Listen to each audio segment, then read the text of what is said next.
What is going on, everybody? This is your host for Not For Long Media, Colin Thompson. I hope everyone had a great weekend, a quiet weekend in the NFL, but a lot going on everywhere else. The first quiet weekend in the NFL when minicamp starts. It was funny today. I was listening to McAfee show on the way in. Jack in the back is joining us. Justin Ayers is joining us. And I was listening to the McAfee show on the way in, and he's like, this is the weekend to travel. This is the weekend where there's no breaking news.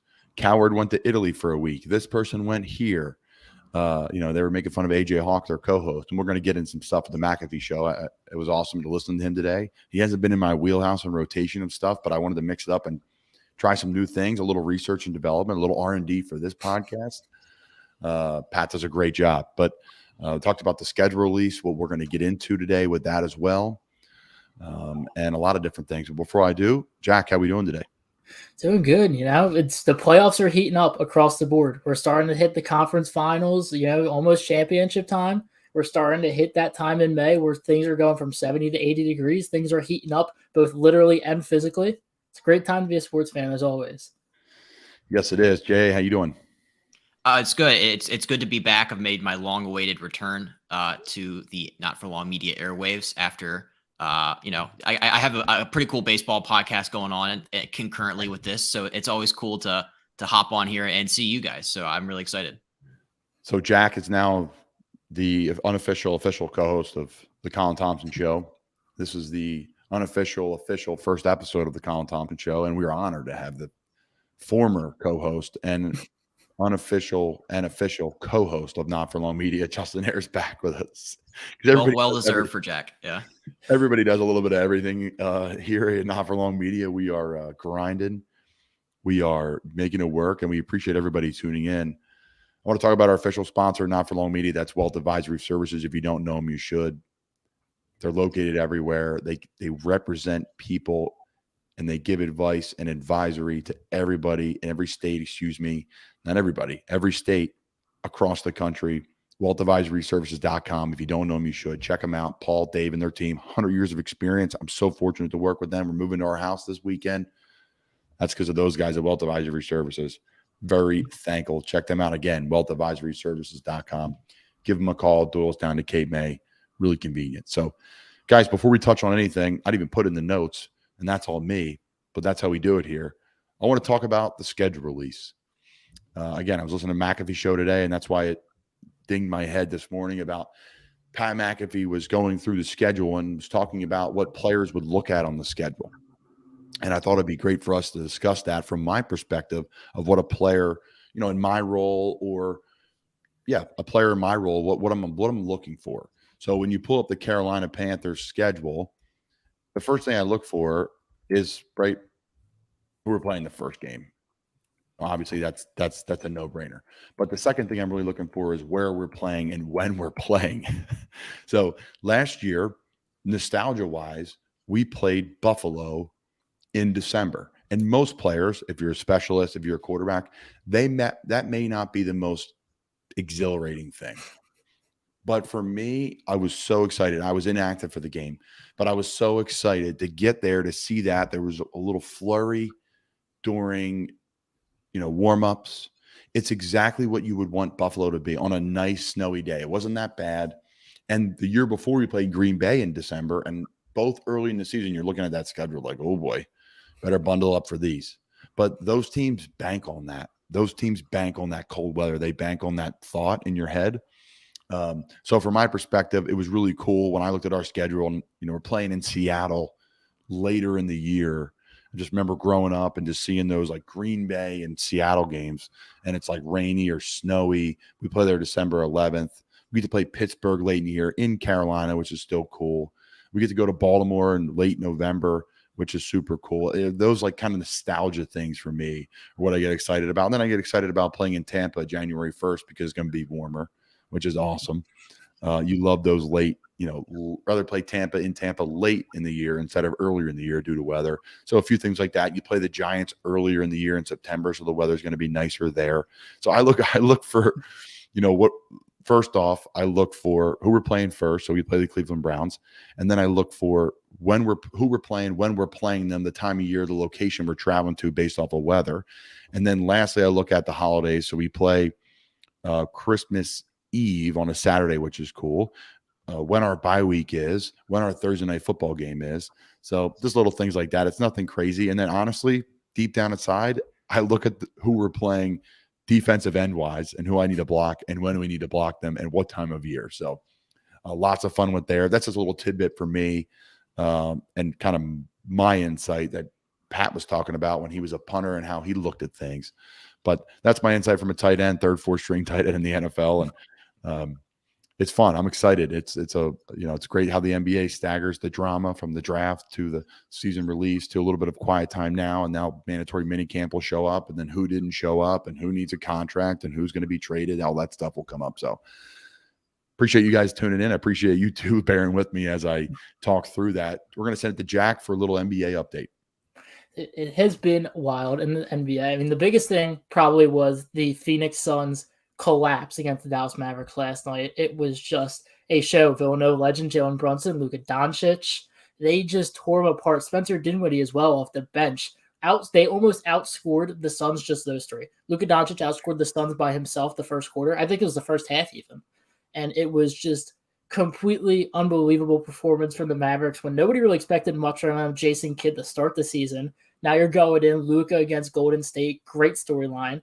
It's going to be a fantastic. I think you'll especially, Colin, like the Miami-Boston series, just defense. That's the name of both of these teams. Just electric defense from both these guys. With Robert Williams, great defensive five. Bam Adebayo, it's going to be a great matchup. We got Marcus Smart, of course. Jimmy Butler in Miami. That's going to be a great defensive matchup on their end. And I mean, Golden State's looking really good. They're finally hitting their stride. Gary Payton II, who's probably their best defender on the perimeter, is going to be coming back. They're really hitting their stride. Jordan Poole, Klay Thompson just found himself in that electric Game 6 showing, dropping 30 points to close out Memphis.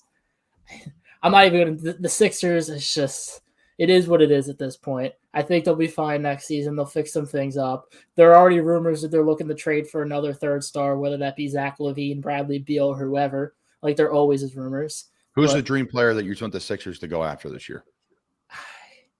I don't think it's existent. That's the thing. Like, I feel like it would be the best thing for this team would be an upgraded version of Tobias Harris, an elite guy in the wing, because Harden and Max, you don't need anything more from your guards. Maxi's going to take the next step in score. You need scoring, but you don't need it from the guards. Harden's the perfect facilitator. Maxi's the perfect two guard as he continues to grow and he plays as he's played this season. Embiid will be good. It would just be an upgrade over Tobias Harris, which I don't really think there is, to be honest. LaVine and Beal are great, but I mean, if you move, you're probably going to have to move Maxey and Harris both out in a deal, and I don't know if that's much of an upgrade when you're moving both of those guys plus whatever.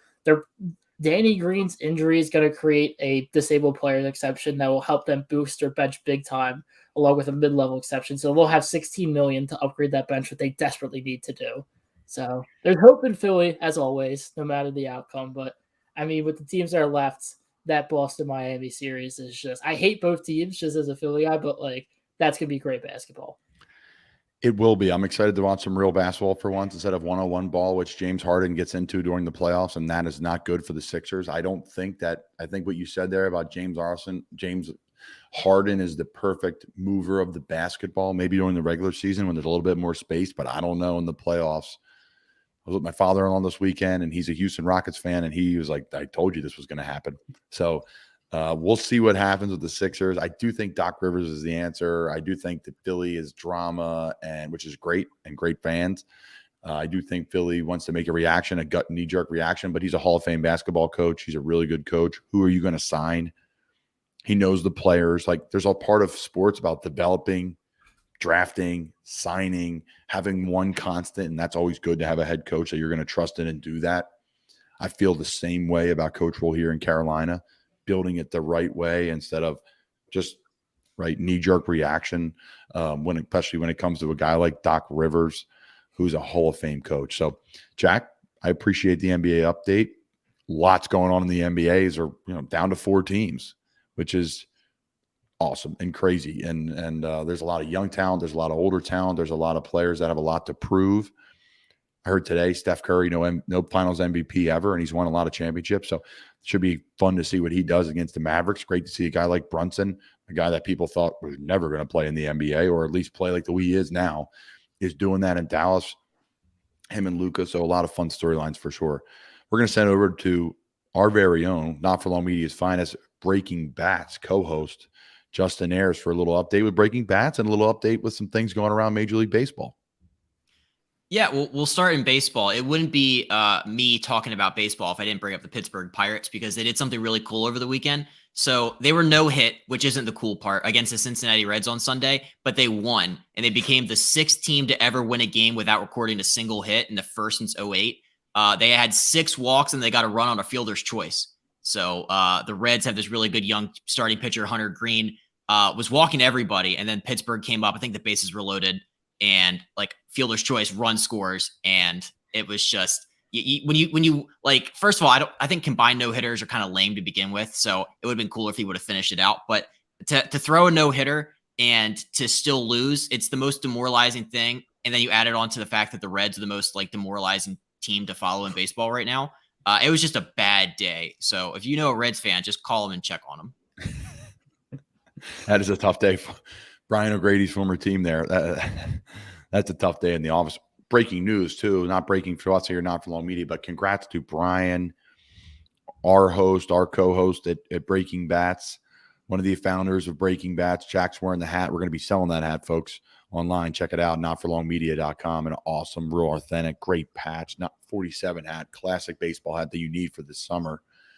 Brian and his wife welcomed in a little girl. Unbelievable. Congrats to Brian. Brian came back. Can you talk about that, Justin? Talk about his process of how he came back and now he's heading back to Japan. He was on high alert there for, it felt like weeks, waiting for the birth of his daughter. But yeah, and then he flew over. I think he was here for 2 days is all he could really afford to come over for.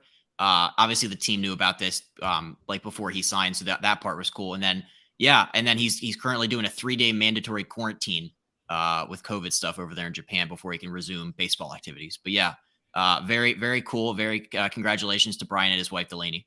Yeah, amazing stuff. Jay, what else do you have for us going on in the baseball world? So this is cool for all you Albert Pujols fans out there. So he's 42 now. He's a Cardinals DH, pinch hitter kind of thing. Well, he actually finished the game as a pitcher in the 9th inning over the weekend. The first time he's ever pitched in his 22-year career. He gave up a 3-run home run and a solo home run. But he got 3 outs. He was throwing under 50 miles an hour. And I don't know why he volunteered to do it, but he did. And it was fantastic and weird. And I just love when position players pitch like that, because everything like that is just hilarious to watch. But I have a question for both of you guys. If you were called upon to throw a major league inning, how fast could you throw it? Because Albert was like 47. Like 50s, 60s. So you're saying you're throwing it harder than Albert? Was that? You're saying you're throwing it harder than a 42-year-old Hall of Famer? It's a 42-year-old Hall of Famer. It wasn't you also have to think like how hard was he really going on the mound? You have to think. I think I would be able to get over that mile an hour. I know I could. Would I be able to throw a strike? Would I be able to throw it over the plate? Would I be able to throw it from the mound? I think we see it all the time. People go out in the mound that are, whatever, just throwing out a first pitch. We've seen 50 Cent. We've seen them all, right? That have been good, bad, and indifferent. When you walk on that mound and you step and your first step takes you down towards the plate and down a hill and you have to throw, that is a new motion. That is not like throwing a football. That's not like throwing a baseball in the yard. So I would probably one hop a couple. I would probably sail a couple, and there would be someone on first base before I could get a ball over the plate. And I think I'm a semi-accurate throw over the football of a baseball. I can have a baseball, but I just think the sport, when it comes to toughness, it's not underrated because everybody knows how hard it is to hit a baseball, but how about to throw a baseball consistently the way these guys do it?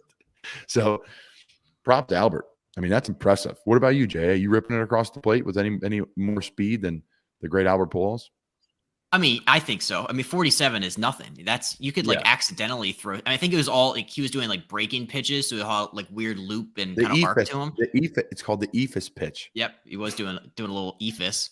I think I could probably hit 60s or 70s, maybe. Yeah, I think I could hit that number, but again, that ball would be in the left bleachers. Yeah, most of his were. Yeah, so I guess it's different. What's different? He's out there having a good time. The Cardinals are up by like a a dozen. So yeah, who cares? Oh man, that's such good stuff. I love it. What else you got, Jay? This is cool. Shohei Ohtani of the LA Angels. He became the third Japanese player to ever hit 100 home runs. He's the second player in Major League history with 100 home runs and 250 strikeouts. And the other one's Babe Ruth. The Angels are killing it.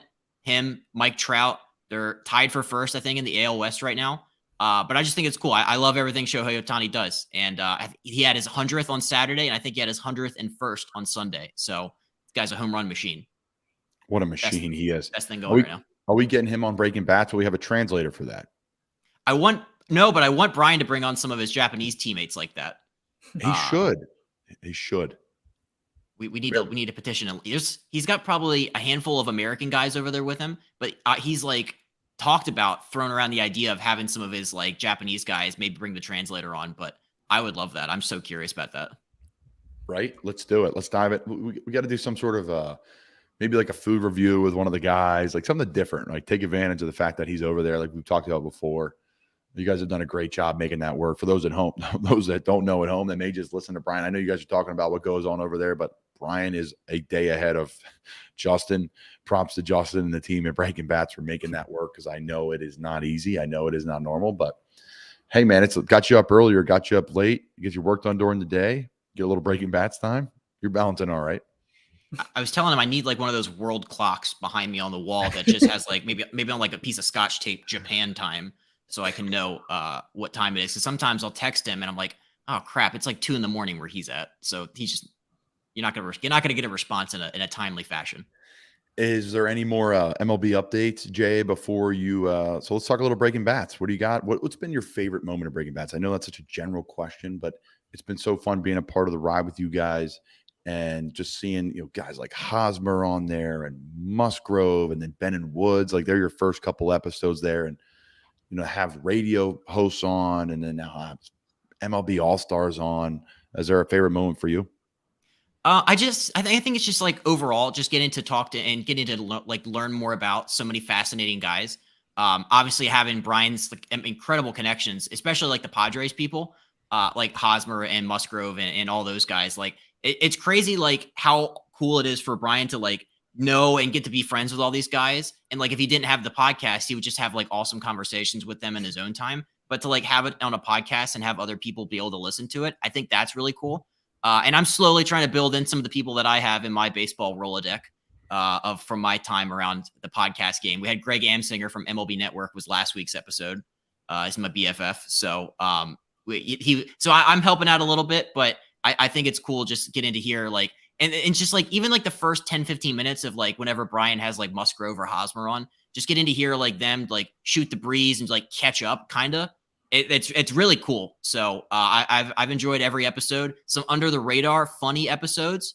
Matt Strahm, the Red Sox relief pitcher we had on, he's fascinating. He's like a baseball card aficionado, but he's also like a JUCO like we had the clip on TikTok that had over 1 million views was him because he almost got cut from his JUCO baseball team.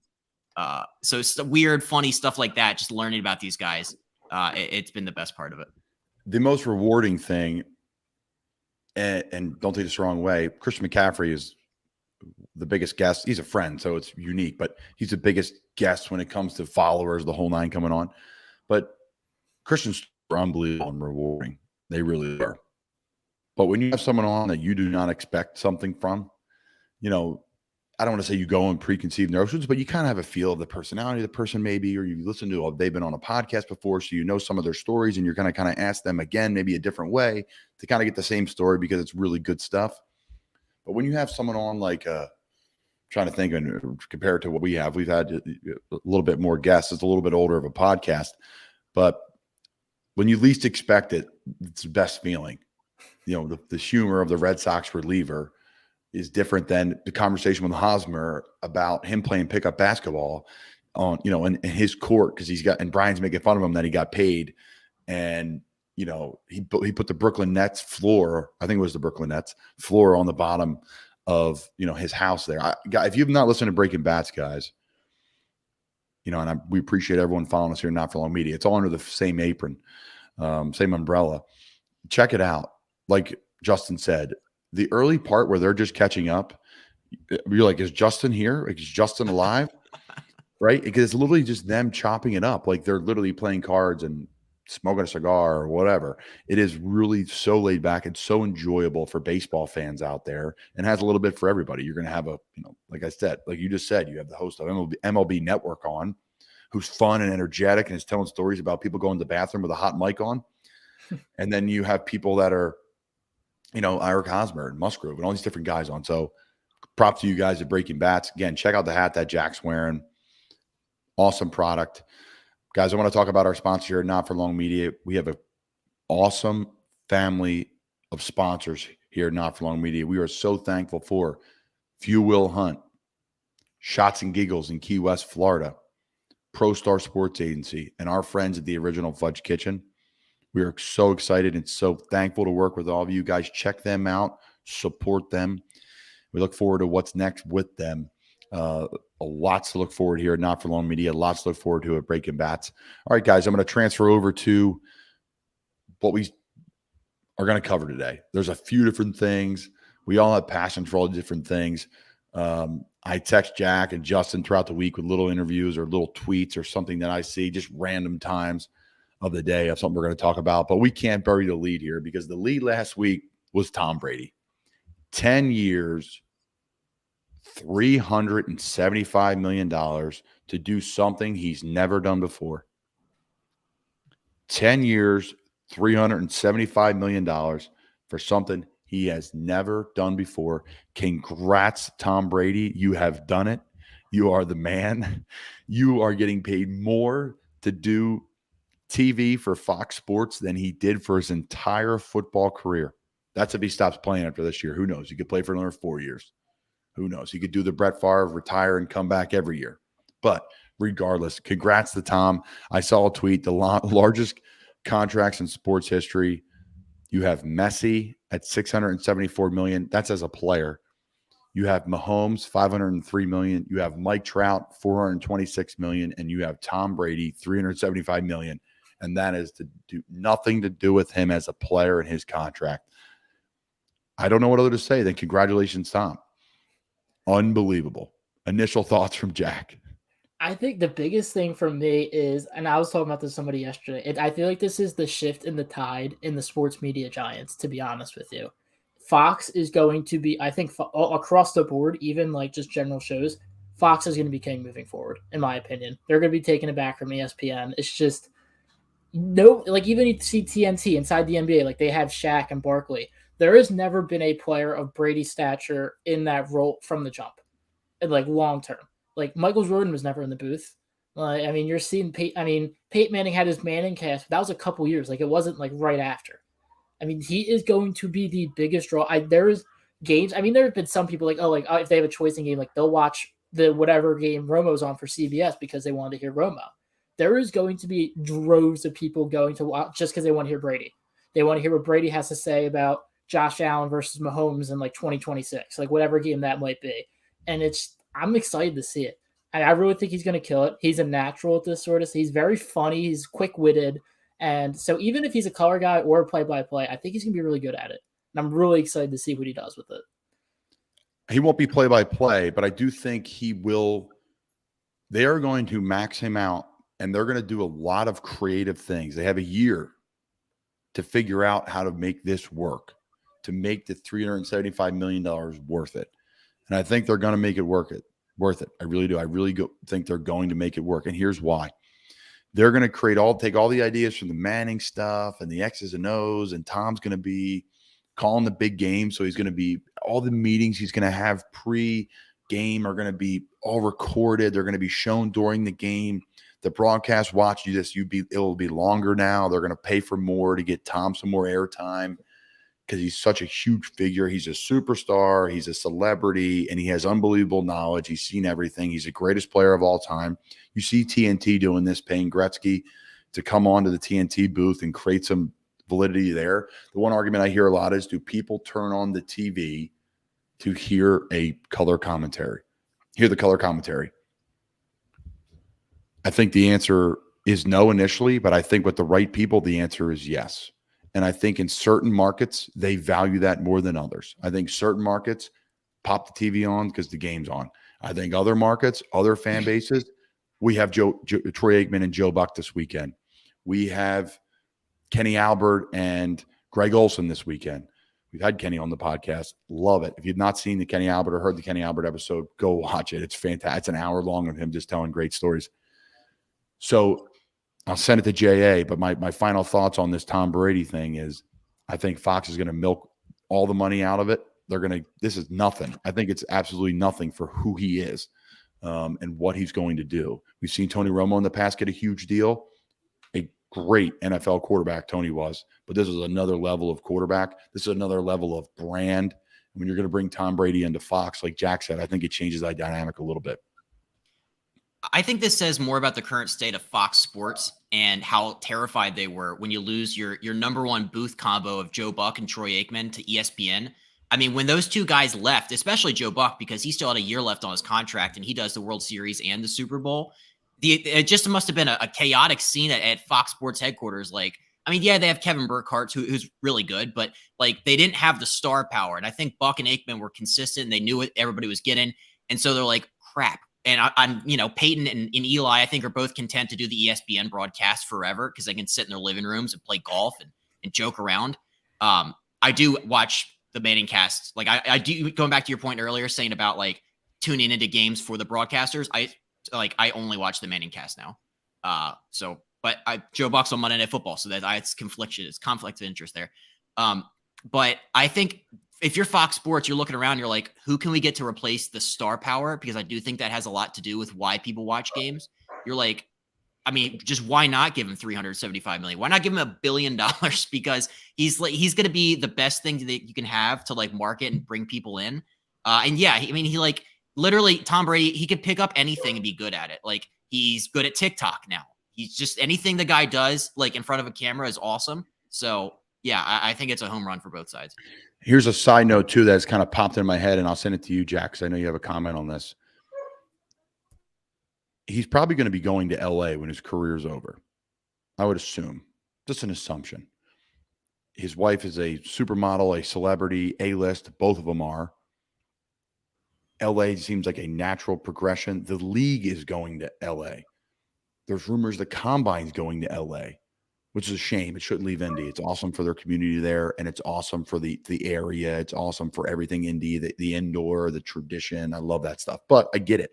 The reason why they built that stadium there, the reason why there's two teams there, they could put a third and fourth team there if they really wanted to. So I could see him going to LA, which Fox Sports broadcasts a ton out of. And I just see this being a huge thing where you're going to have a Manning cast. You're going to have a lot of things. They're not going to put any rules and boundaries on it. They're just going to content machine with Tom. Tom, here's your take time. He's going to be like an actor.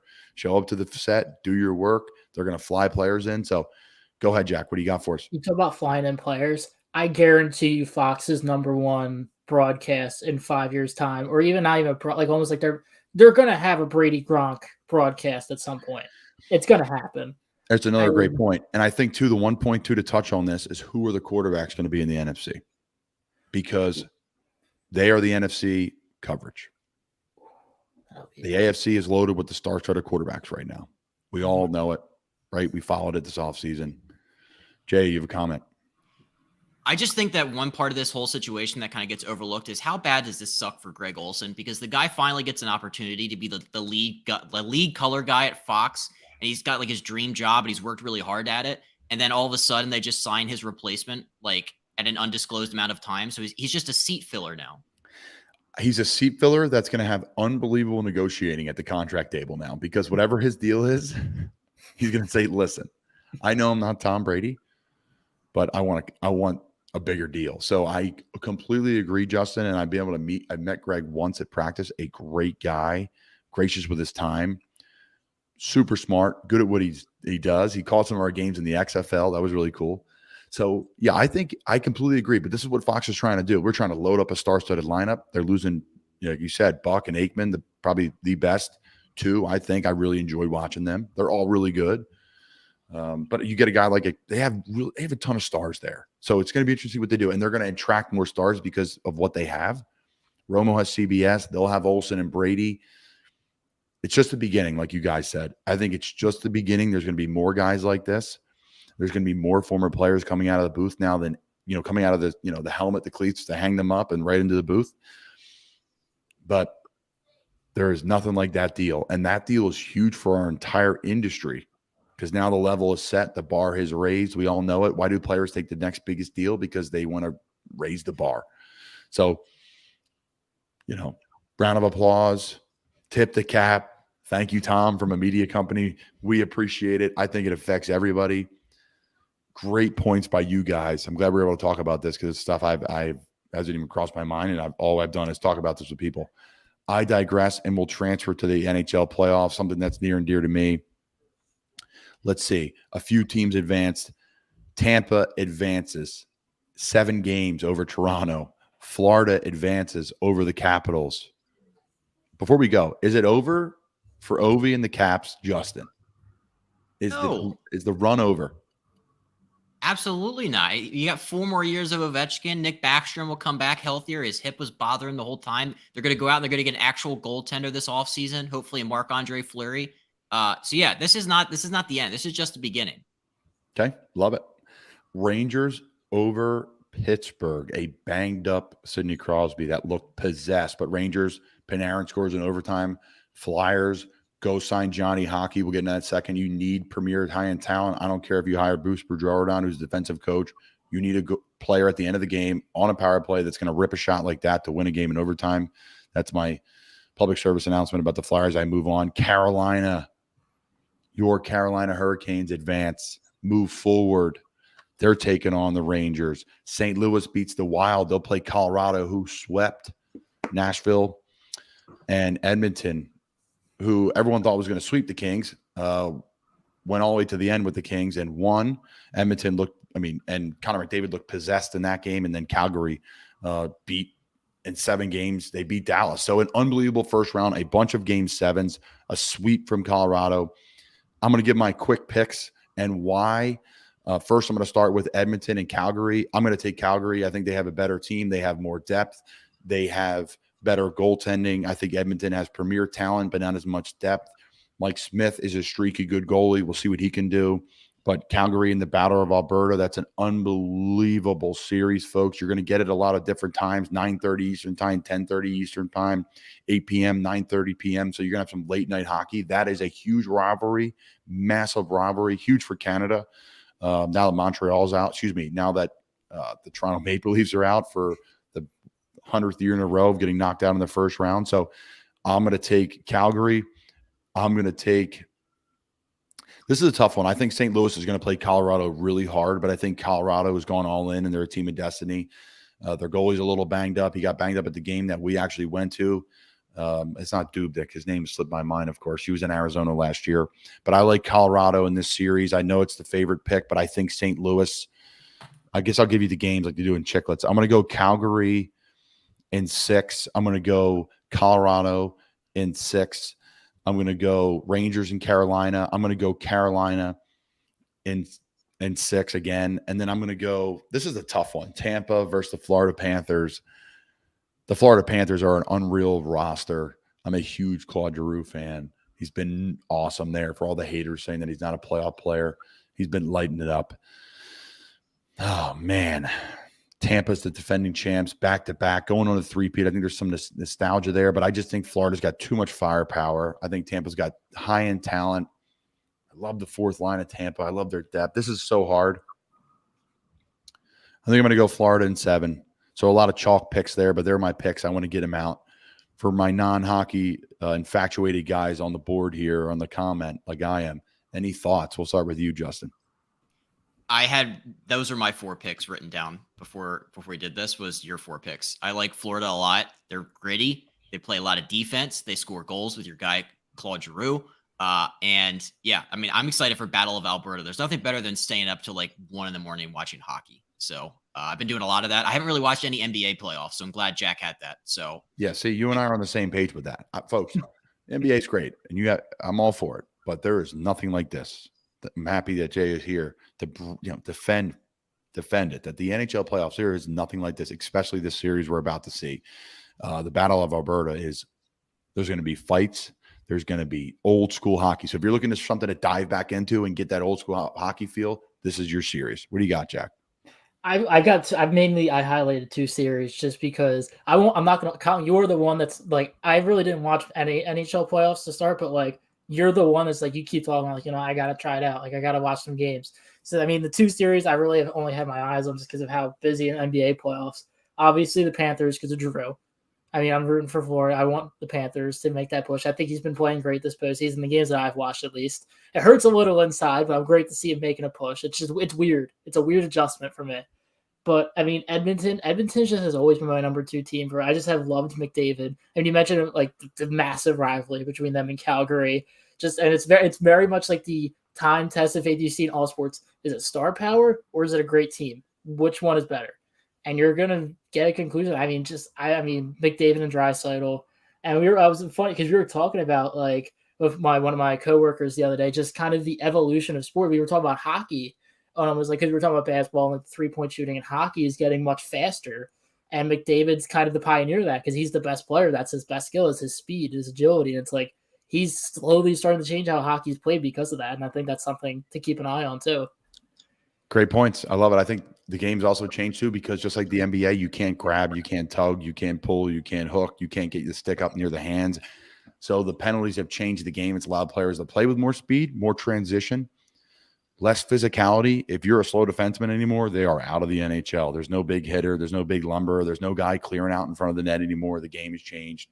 I feel bad for these goalies, man, because they're really good and really talented and huge. They're bigger now than ever, but other than Quick and with the Kings. But I digress. A lot to look forward to the NHL playoffs. I'm glad Jay and I are on the same page. I'm glad Jack is diving in a little bit. Guys, huge news from my high school, my alma mater, Archbishop Wood. This is from Darren Rovell. This is a huge tweet for Gary Martin.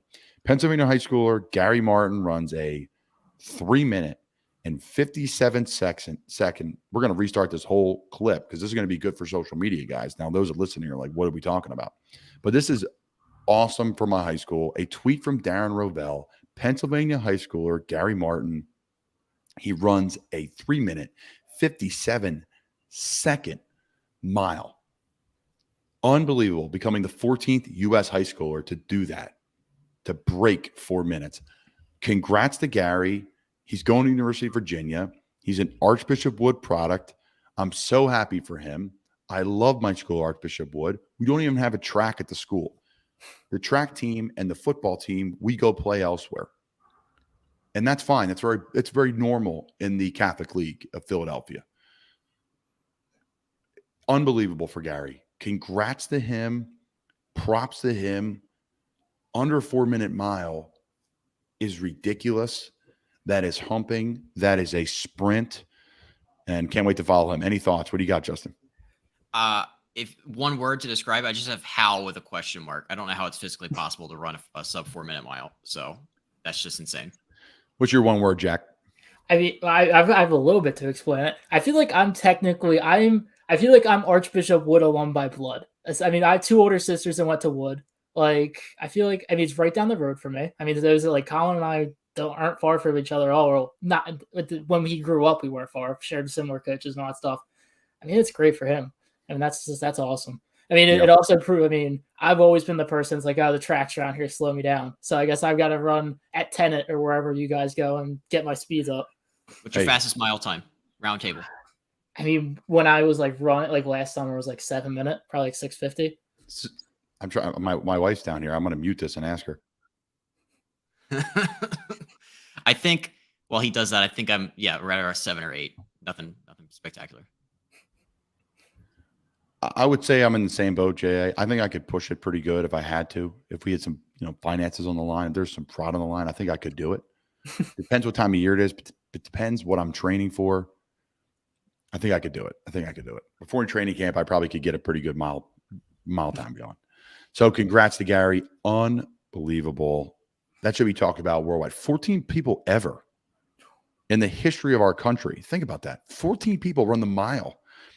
That's like a standard thing, right? That's not like, like NHL or NFL, excuse me. They're at a game, right? So some of the stats are staggered now because of 17 games. No, the mile is the mile. We all ran the mile in elementary school or middle school or whatever. High school, we had to do it. Props, Gary. Props. Shout out to Archbishop Wood.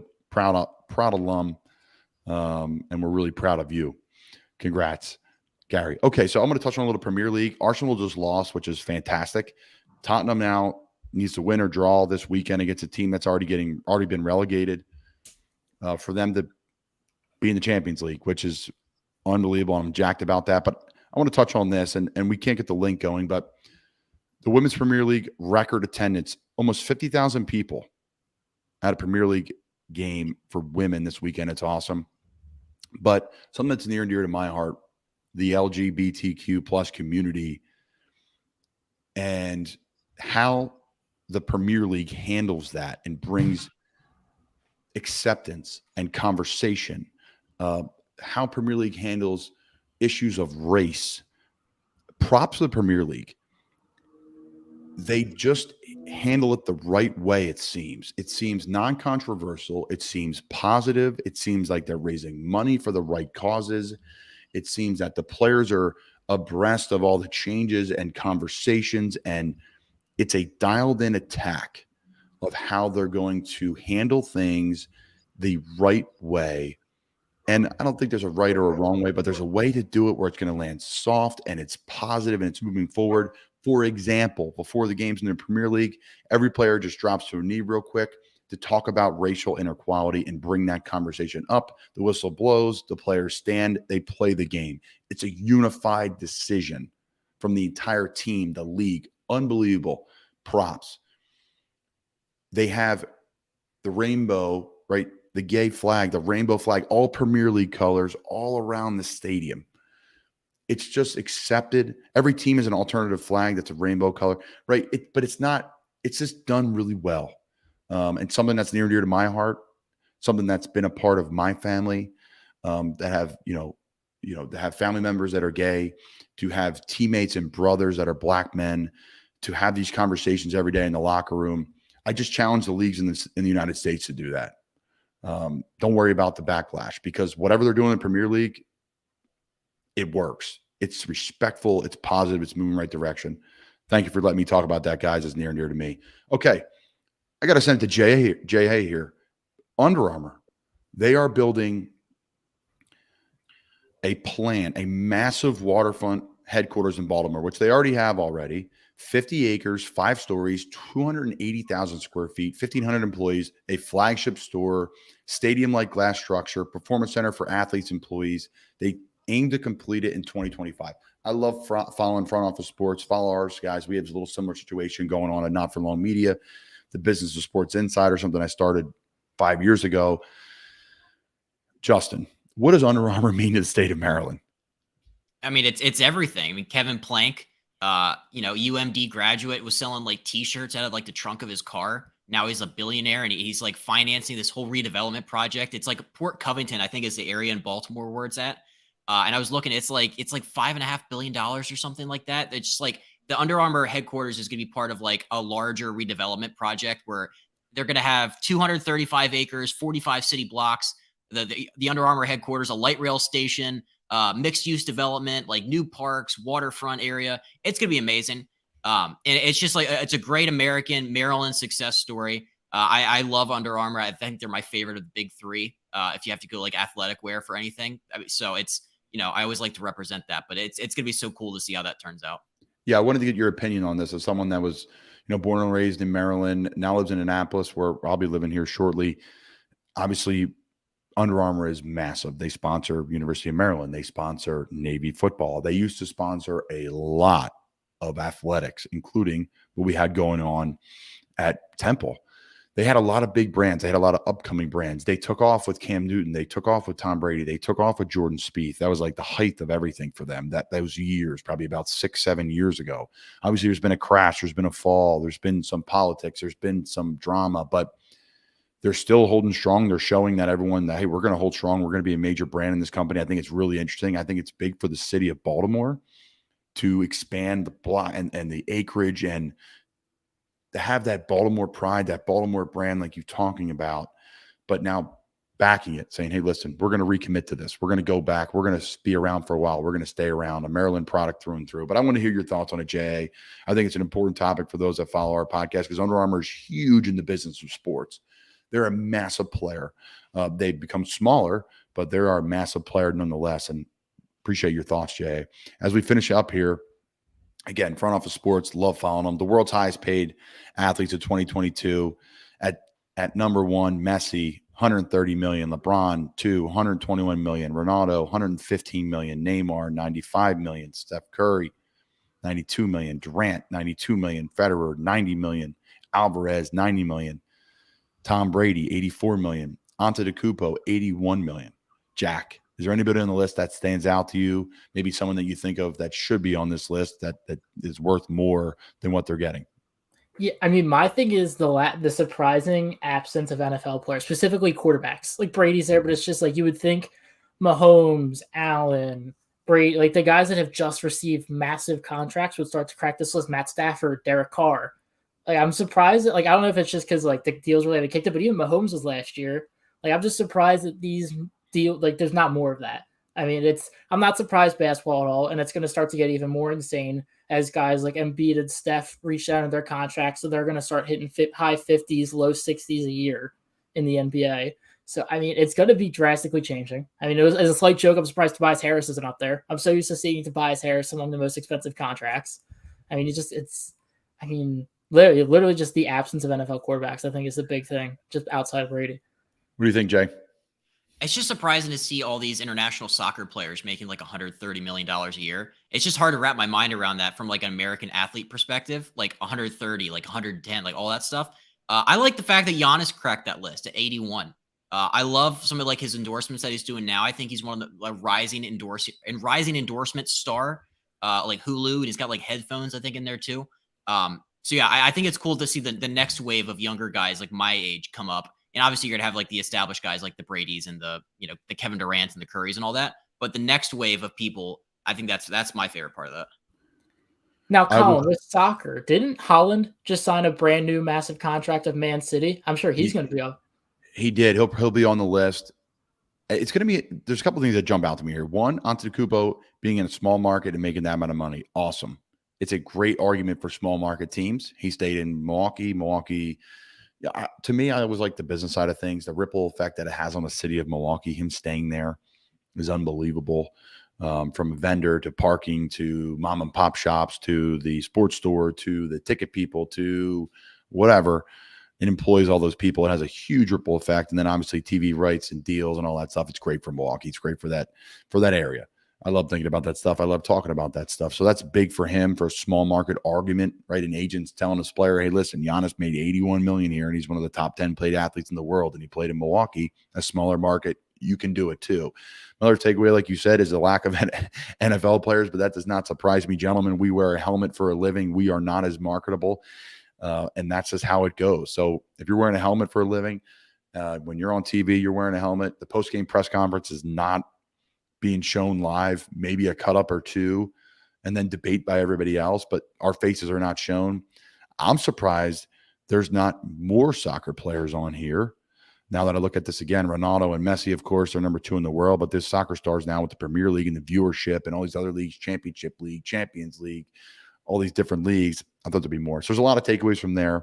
Again, great discussion. Justin, Jack, anything before we wrap up? Are we good to send this home as the first inaugural episode of the Colin Thompson Show? I feel like we did a great job covering almost every single sport. I mean, it's very well rounded. Like you said, we usually always lose the lead and like we'll bury the lead and we'll get lost in one specific. We did a very good job of covering everything today. I feel every sport was touched on. Bang up job. Justin, appreciate you joining us from the Breaking Back Bats family. This is the beautiful part about what we do at Not For Long. We get everyone to come on and have some fun. We'll have Brian on here at some point when he gets back after the season that comes up for air and gets to be a dad full time, not just virtually. Congrats to Brian and his family again. That's Justin Ayers, Jack Connell. I'm Colin Thompson. Appreciate you guys joining in. We're so thankful for our sponsors, Wealth Advisory Services, If You Will Hunt, Shots and Giggles, ProStar Sports Agency, and the Original Fudge Kitchen. No episode today, just us chopping it up, having a good time. Appreciate everyone supporting our podcast. Thank you.